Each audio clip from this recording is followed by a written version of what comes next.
We have Clayton Howard from HCJB, who produces the DX Party Line.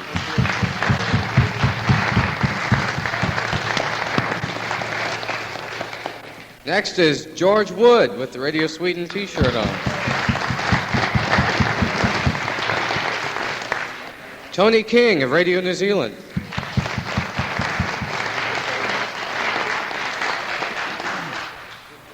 David Monson of the Belgian radio.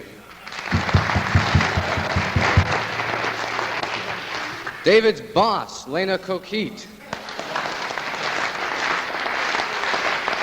Watch what you say, David. Watch what you say. Alfonso Montealegre from Radio Nederland.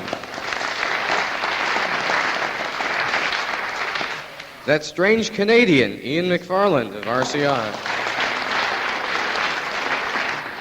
And Bob Zanatti of Swiss Radio International.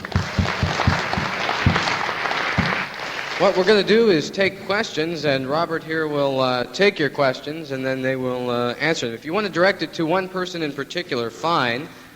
If you want to direct it to everybody, all those who want to answer can answer in some sort of fashion. If it's a general question, we can go down the line or something. And so, Robert. Like I said, raise your hand if you want to ask a question to somebody up here. My name is George Papa, and I'd like to address this question to the panel, please.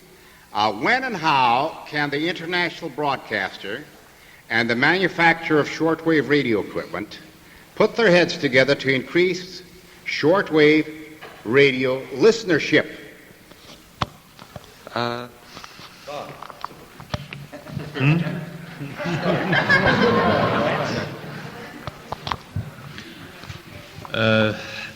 The question is not completely clear. Well, maybe I can start it off. Yes, please do. Because I think Swiss Radio International and Radio Canada International, along with Radio Nederland and Radio Sweden, have got together in our little group of four. The Gang of Four. The Gang of Four, as I have renamed it. And we have come to grips with the problem in one way. We've got together with Panasonic. And please, nobody misprint this in your club bulletins and everything. It's Panasonic, not Sony. Panasonic. We've got together and we've produced, it was Radio Canada International's idea, I must make that perfectly clear. And we broached the subject to the other three members of the Gang of Four, and they liked the idea, so we went ahead with it. We have put into every Panasonic receiver that has shortwave bands on it a little four-part accordion card, we'll call it. It's really 4 postcards. And each of the 4, there's one for Radio Sweden, one for Radio Nederland, etc., with our address on it. You just have to tick off which language you listen to, and you mail it to the appropriate radio station, and you get a program schedule and various and sundry other bits of information.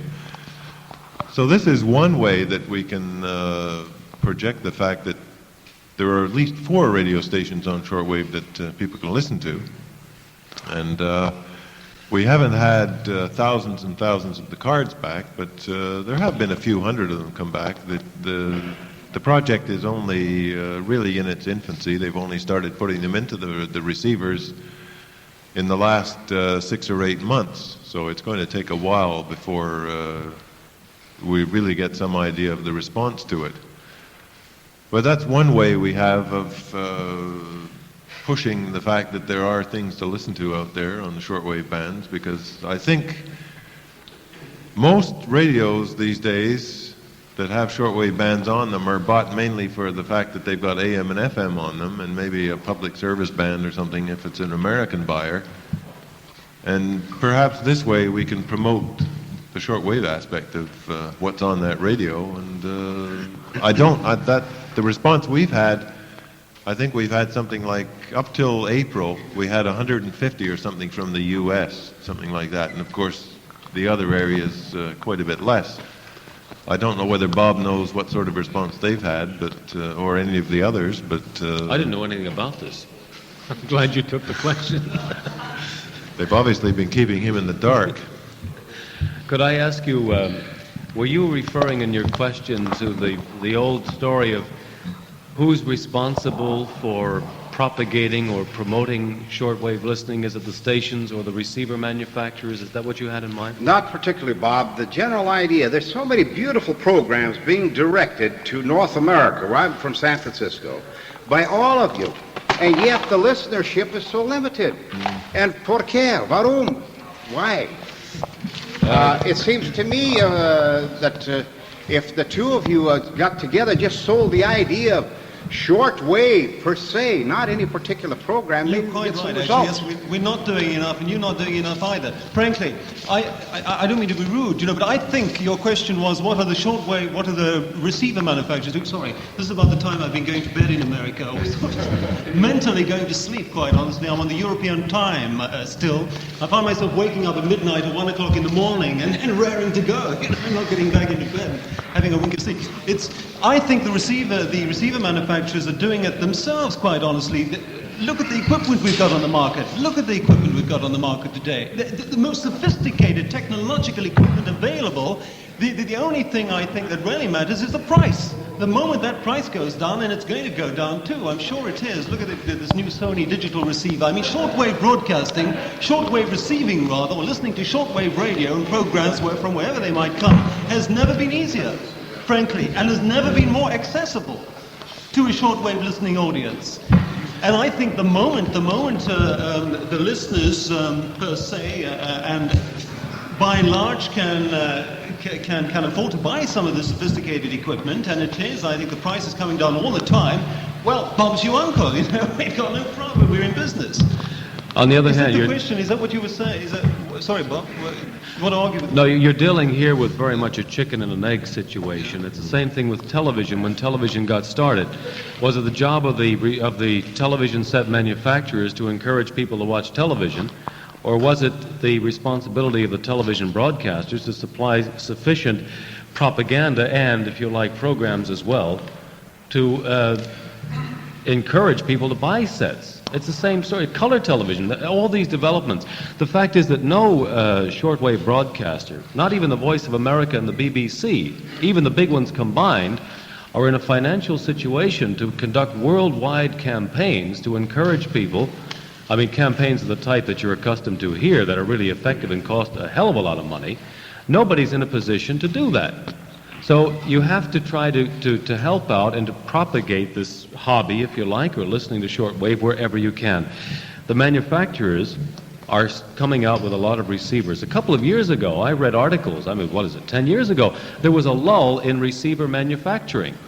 People were wondering what was happening to shortwave. Color crafters went out of business. You didn't hear anything of them. The good old names, they were all going. And people said there are no receivers on the market. Shortwave is dead. And all of a sudden, the Japanese came in, and the American manufacturers came in again. They help us. We try to do what we can. But the problem is one of money. How can you possibly reach even a small audience or a small potential audience in the United States without the sums of money that we simply don't have? So my feeling is that it's the responsibility of the really confirmed believers in shortwave, that is you, the people who have come all the way to come here and listen to us, to get the word out. HCJB is represented here. They're selling a different product. But in effect, the principle is the same. They're proselytizing, and they want the word to go on.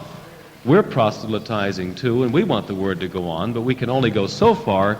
And the listener, who is really enthusiastic, has to spread that enthusiasm to somebody else. Tell a friend. Yeah. May I pose one more question in regard to this? The reason I'm conducting a personal study in the San Francisco area with the various consulate generals, etc., and with the newspapers, the local papers, radio stations, so forth.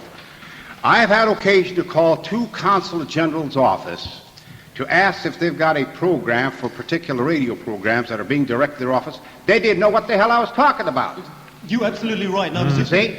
And I do not want to mention the particular offices. There's more than two. Not the Swiss. One of them was the Belgian Consul General. That's okay.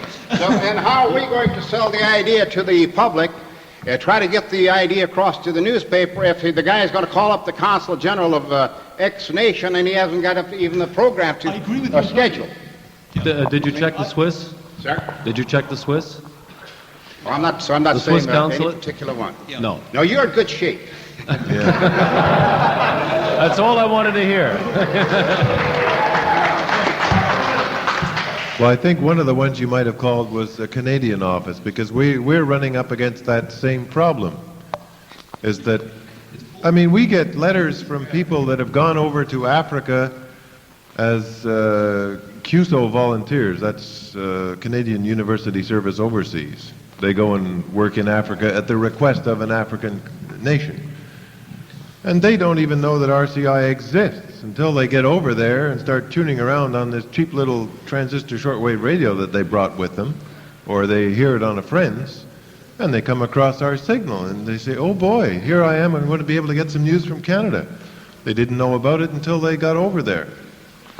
But all of this publicizing it takes time.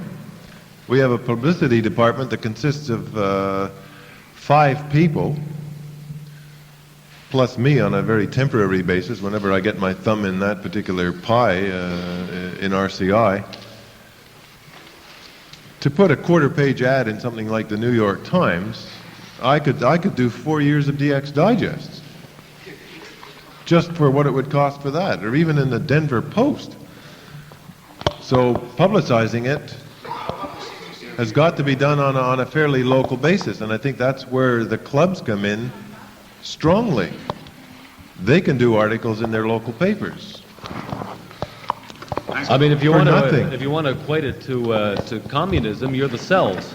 You know, you're the local cells, and politically, that's the way it works. I mean, even in democracies, the local workers, the political workers, they knock on the doors, they go around and work night and day and proselytize. And that's exactly the kind of support we need. Our funds are limited, our abilities are limited.